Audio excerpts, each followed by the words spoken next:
I'm Will in it. I love Foggy in it. I think those characters are fantastic, but it feels like they didn't get enough to do in series 2.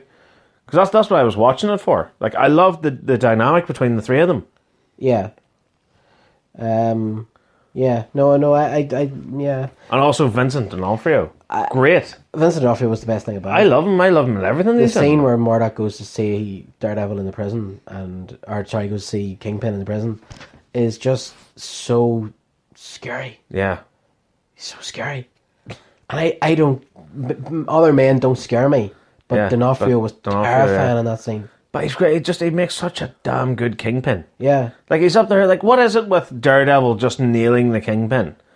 Because, like, who was it that had him as in the Ben Affleck movie? Oh, what do you call him? Michael Clark Duncan. Michael Clark Duncan. So good. Brilliant. So good. The bit, do you know what bit I always love? The bit at the end where he's fighting Daredevil and he just lifts him. Yeah. He just throws him up against the ceiling. I always remember watching that going, how would you fight that? You couldn't. Lifted him like a child. Go for the balls. You go for the balls. But you probably kick them and they go clang. Yeah. Yeah. But see, what I'm wondering is moving forward, because Daredevil's such a big character, Punisher's such a big character, the MCU is going to want to use them, be it in Disney Plus or be it in the movies or whatever. Will they recast? And if they recast, does that mean the Netflix shows aren't actually part of the MCU? It's going to get very complicated now. Yeah, I don't think they will. I think they'll recast. You think they'll recast? Yeah, and I think they'll just cut ties with the Netflix stuff Yeah. altogether, because Netflix really did dick them over. They I'm did. sure it's bound to leave a sour taste in the mouth. Yeah. But I can understand why. You know, you set up your own rival company that's probably going to do us damage with bollocks Yeah, to you. yeah, I'm going to cancel your shows. Yeah. Yeah, I can understand that. There's bad blood on both sides, I'd say. I'd say there is. But, you know, again, I know I'm a DC guy, but not to be a DC guy. But I can see why DC have just decided they're going to do all the shows and they're all their own wee universe, and if they do crossover, well, we'll worry about that down the line. You know, because things, I guess, are going to get messy now for Marvel. Yeah. And they are going... And, you know, one of the things that really annoys me with the MCU is moving forward, you know, we're not going to see Wolverine and Iron Man together.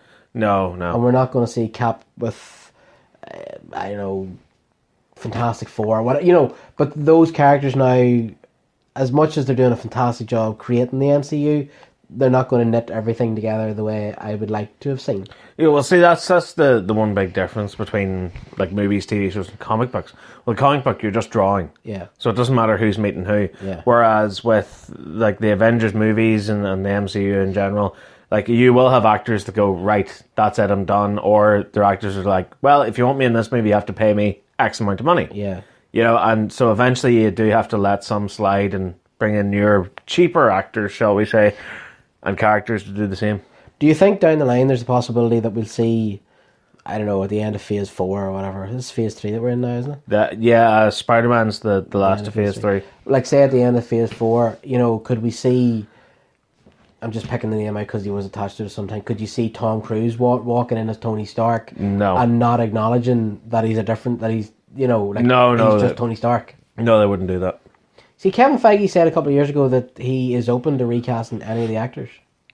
See, the only way I can see that happening is if it's an alternate universe Tony Stark. Like, our Tony Stark's gone. Because, like, in other words, like, why would they do what they did at the end of Endgame? Spoilers, balls. Tony Stark was a bad example because of how Endgame ends. Yeah. Thor, Chris Hemsworth. Yes. Peter Stars, or what do you call him? Alexander Skarsgård walks in. He's Thor. Yeah. But he's just Thor. Yeah, you know what I mean? And they don't acknowledge it. Yeah. Yeah, I could see them doing that. Yeah, Iron Man was probably a bad example there. But you know as what I is mean? Captain America. Yeah, kind of. Do you think now we could see Captain America movies set in the 60s, in the 40s, in the 50s? No. No? I don't think so, because maybe, I don't know, because it's an alternate universe that he goes back to at the end of Endgame. Yeah. It's not our universe. He doesn't, like... Yeah, because they've got two caps. Yeah. See, that's the thing that, like, Endgame kind of annoyed me with its time travel rules. It's not time travel. It's reality hopping. Yeah. You're not going back in time. You're hopping to a reality where it is the 40s. You're hopping to a reality where it is the 70s. It's got nothing to do with time travel. So essentially then, well, I suppose they did because at the very beginning, but I was going to say they didn't actually beat Thanos then. So Not that Thanos, they beat another Thanos. they beat a Thanos where he came from a reality where it was 2014. So if you can sort of imagine it, like the timeline is one straight line in all realities. But it's what your one from Doctor Strange said, the ancient one. Like you do one tiny thing, boom, that's a new universe. So like there's a universe out there where Loki escaped after the battle in the first Avengers movie. Yeah. And he's out living his best life somewhere. But the Loki in our universe is categorically dead. He did. So does that mean then, that, we discussed this a wee bit when we were talking about Avengers last week, that if we do get the Loki TV series, which will be the Loki that we saw in Endgame, then anything that he does won't affect the MCU as is? Yes. Unless he travels to our universe. Yeah. It's a wee bit infuriating, isn't it? Because it's the Space Stone, and you saw him go through the portal. So realistically, he could have wound up in our universe. Yeah. He could wind up in a universe of shrimp, as they say on Buffy. Yeah. Like there's a world of possibilities. If it's him and the Tesseract, it's a go anywhere, do anything type show. Loki and the Tesseract. Speaking of Marvel again. Oh. Yes, your car's got an engine. Well done. Boy Racer. Here? Speaking of Marvel, Gabriel Luna has been confirmed that he's getting his own Ghost Rider TV series on Hulu. That's right, yeah. The best thing about Agents of S.H.I.E.L.D. was Ghost Rider. Mm-hmm. So this is pretty cool. They're also doing a TV series of, is it Hellstrom? I'm not going to lie, don't know who that is. No idea. Ghost Rider will feature Robbie Reyes, incarnation of the Spirit of Vengeance, who made his TV debut during the fourth season of Agents of S.H.I.E.L.D. and was played by Gabriel Luna, described as Hulu as a quintessential anti-hero consumed by hellfire and supernaturally bound to a demon.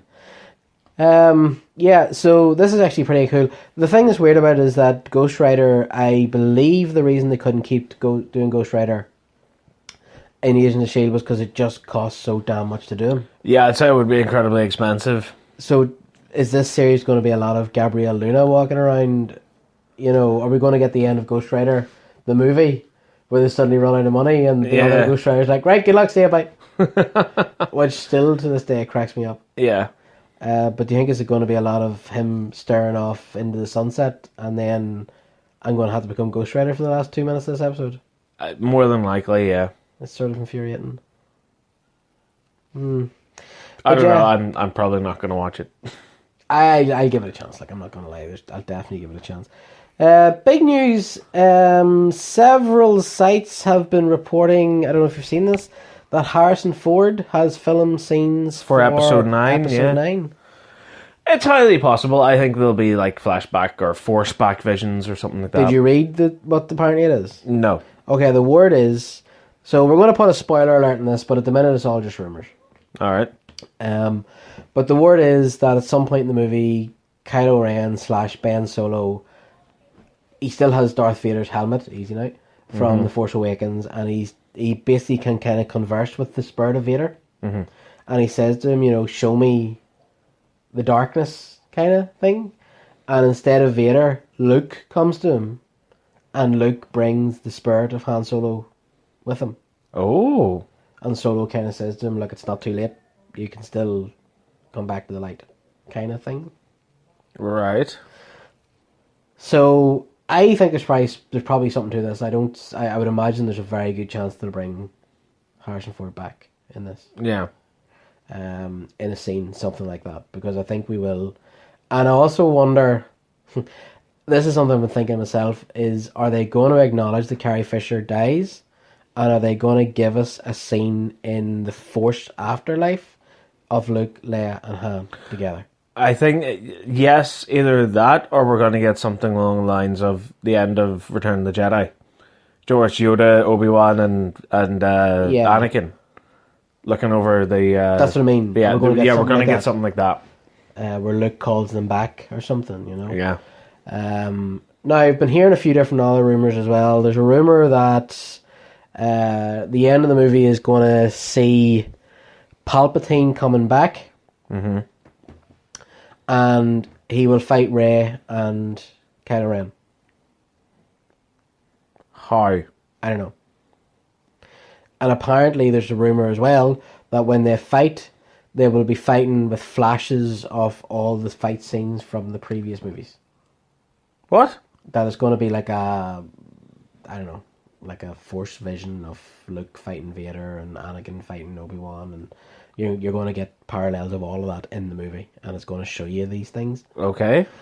And again, it seems that we are on the money, as we said a few weeks ago, that after this, the movies did tell us that the time has come for the Jedi to die. There will be no that Luke Skywalker was the last Jedi, and moving forward, there are the Skywalkers. Yeah, I can see that. Because it'll be a way of making the movie actually all about Luke and how important Luke actually was to the universe. He does save the universe. Yeah. And the Jedi are gone. Now, Kevin Smith has been talking online about an idea that he had for the movie. Now, given the fact that Kevin Smith was on set while they were making this movie at least 2 or 3 times, he was talking about this idea that what if the movie has the First Order have convinced the galaxy that they're not the bad guys, the Resistance is. Okay. And the galaxy is living in relative peace.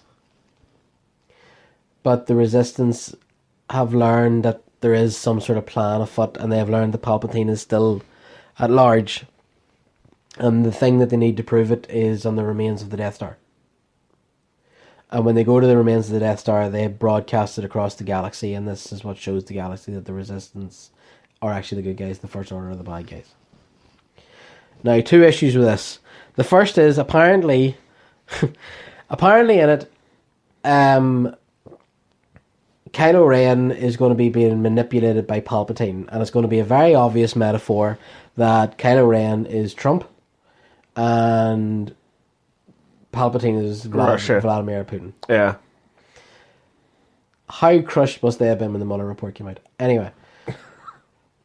But this sounds really bad. Also, wasn't that the plot of Serenity? It was, yeah, you're right. Yeah. Son of a bitch. Wasn't that the plot of Serenity? Yeah. If they do Serenity in this movie, I'm going to be so pissed. Yeah. Because Serenity was like the love letter to Star Wars, and now Star Wars is going to rip it off.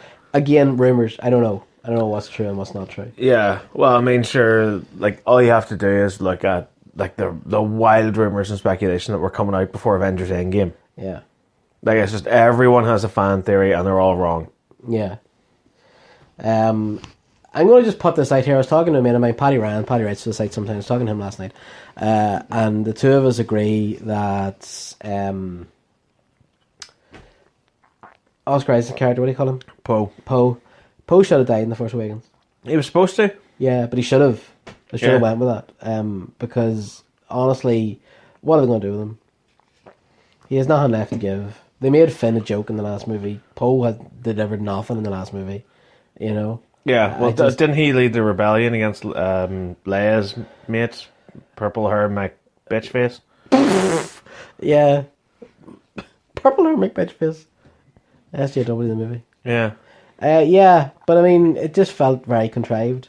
It didn't really feel like... Yeah, I mean, surely if you're going to give Poe Dameron something to do, he should be the cool action guy. Yeah. He's the one that leads the X-Wings into battle. Yeah, surely he should be the Han Solo of this new franchise. Yeah, he's not, he's just him. Guy.